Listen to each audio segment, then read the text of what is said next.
शेकून घेतलेलं आहे. आता दुसऱ्या पण बाजूने अलटी पलटी करून शेकून घेऊया. तर बघू शकता मी छान असं मस्त याला क्रिस्पी होईपर्यंत शेकून घेतलेला आहे. एकदम 1 चम्मच तेलाचा वापर करून हा नाश्ता तयार होतो. तर एकदा ट्राय करा, खूप छान लागते. तुम्ही मुलांच्या टिफिनला सुद्धा देऊ शकता. तुमच्या घरी ब्रेड उरले तर तुम्ही काय करता ते मला नक्की सांगा.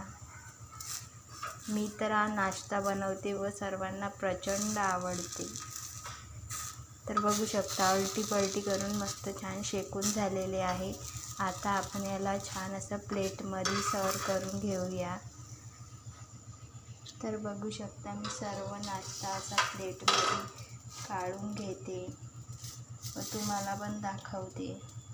तर नक्की ही रेसिपी ट्राय करा आणि जाता जाता